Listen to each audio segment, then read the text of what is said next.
Hi friends, మీ అందరికీ స్వాగతం. Satish relationship coach ఛానల్కి. మన జీవితంలో ప్రేమ ఎంత ముఖ్యమో మనం ఎవరైనా ప్రేమలో పడతారు, లేదా ప్రేమ గురించి ఆలోచిస్తారు. కానీ అసలు ప్రేమ అంటే ఏంటో మనకు నిజంగా తెలుసా? ప్రేమ అనేది ఒక మాయాజాలమా? నిజమైన ప్రేమ మోజు మరియు ఆకర్షణ మధ్య తేడా ఏంటి? మనం ప్రేమలో ఉన్నామా లేదా అనేది ఎలా తెలుసుకోవాలి? రిలేషన్షిప్లో ఆరోగ్యకరమైన ప్రేమ ఉండాలంటే ఏం చెయ్యాలి? సోషల్ మీడియా, సినిమా, ట్రెండ్స్ మన ప్రేమను ఎలా ప్రభావితం చేస్తున్నాయి? ఈ ప్రశ్నలన్నింటికీ సమాధానం తెలుసుకోవాలంటే ఈ వీడియోను పూర్తిగా చూడండి. మీరు ఇంకా మా ఛానల్ని సబ్స్క్రైబ్ చేయకపోతే వెంటనే సబ్స్క్రైబ్ చేసి బెల్ ఐకాన్ని ప్రెస్ చేయండి.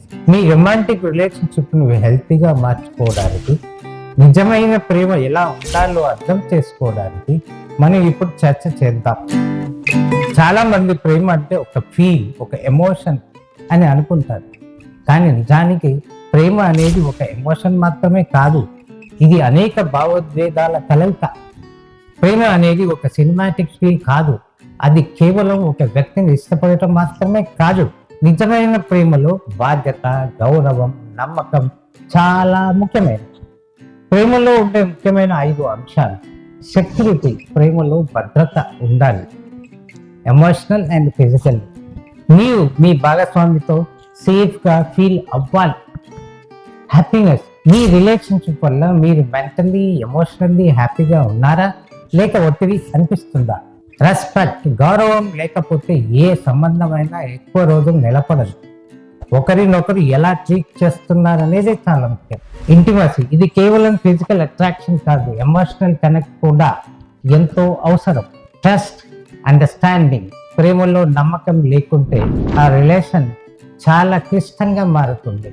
మనలో చాలా మంది ప్రేమ అంటే రొమాన్స్, ఫీలింగ్స్ అని మాత్రమే అనుకుంటారు. కానీ నిజమైన ప్రేమ అంటే ఇద్దరూ కలిసి ఎదగడం. మీరు ప్రేమలో ఉన్నారా లేదా అది కేవలం ఆకర్షణ మాత్రమేనా? చాలా మంది ఈ విషయాన్ని గందరగోళంగా భావిస్తారు.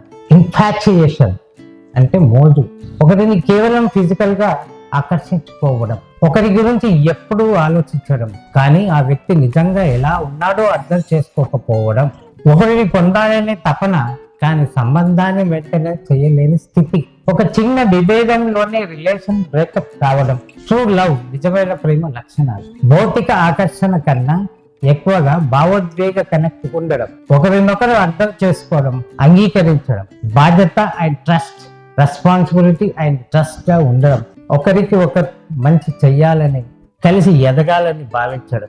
మీరు ప్రేమలో ఉన్నారా లేదా తెలుసుకోవాలంటే మీ రిలేషన్షిప్ లో హెల్దీ కమ్యూనికేషన్ ఉందా, పరస్పర గౌరవం ఉందా అనేది చూడండి. ప్రతి రిలేషన్షిప్ పాజిటివ్ గానే ఉందని అర్థం చేసుకోవాలి. చాలా మంది ప్రేమ పేరుతో ఒత్తిడిని, కంట్రోల్ను, మానసిక బాధను అనుభవిస్తారు. టాక్సిక్ రిలేషన్షిప్, ఓవర్ పొసెసివ్నెస్, నువ్వు నాతోనే ఉండాలి, నా మాటలే వినాలి. ఎమోషనల్ మ్యానిపులేషన్, నన్ను ప్రేమించకపోతే నేను చనిపోతా అనే బెదిరింపుడు. నో రెస్పెక్ట్, నీ అభిప్రాయాలను నిర్లక్ష్యం చేయడం, చిన్న చూపు చూడడం. ఎక్సెసివ్ కంట్రోల్, ఫోన్ చెక్ చేయడం, ఎవరితో మాట్లాడుతున్నావో నోటీస్ పెట్టడం. ఫిజికల్ ఆర్ వెర్బల్ అబ్యూస్, మనసుకు లేదా శరీరానికి నష్టం కలిగించేలా ప్రవర్తించడం. మీ రిలేషన్లో ఈ లక్షణాలు కనిపిస్తే వెంటనే ఆ సంబంధాన్ని మాడిపోదు. నిజమైన ప్రేమ ఒత్తిడి కాదు, స్వేచ్ఛ. ఈ రోజుల్లో సోషల్ మీడియా ప్రేమను ఎలా ప్రభావితం చేస్తుందో చూద్దాం. Fake love, unrealistic expectations. Instagram reels చూసి మన రిలేషన్ని కూడా అలాంటిదిగా మార్చుకోవాలని అనుకోవడం. ఫోటోల కోసం రిలేషన్ని ప్రదర్శనగా మార్చుకోవడం. పెంపుల లవ్ స్టోరీస్ చూసి అసలు ప్రేమ అర్థం కాకపోవడం. సోషల్ మీడియా వల్ల అనవసరమైన అసూయ, అనుమానాలు రావడం. ప్రేమలో నిజమైన విలువలు, సోషల్ మీడియా అప్రూవల్ కోసం కాకుండా ఒకరినొకరు నిజంగా అర్థం చేసుకోవడం. సినిమాల ప్రభావానికి లోను కాకుండా వ్యక్తిగత సంబంధాన్ని మెరుగుపరచుకోవడం. లైక్, షేర్ కాదు, నిజమైన గౌరవం, కమిట్మెంట్ ఉండాలి. How to build a strong and healthy relationship. Communication is the key. Open గా మాట్లాడాలి, ఎటువంటి అపోహలకు తావివ్వద్దు. Respect each other. ప్రేమలో గౌరవం ఉంటేనే అది నిజమైనది. Give space and freedom. ప్రేమ పేరుతో ఒకరిని ఒత్తిడికి గురి చేయకండి. Trust and support each other. నిజమైన ప్రేమలో నమ్మకం అండ్ సహాయం అత్యంత ముఖ్యమైనది. ఈ టాపిక్ మీకు ఉపయోగపడిందా? మీ అభిప్రాయాలను కామెంట్స్ లో షేర్ చేయండి. మీ రిలేషన్షిప్ హెల్తీగా ఉండాలంటే ఈ వీడియోని మీ ఫ్రెండ్స్ తో షేర్ చేయండి. ఇంకా ఇలాంటి విలువైన వీడియోను మిస్ కావద్దు. వెంటనే ఈ ఛానల్ ను సబ్స్క్రైబ్ చేసి బెల్ ఐకాన్ ప్రెస్ చేయండి.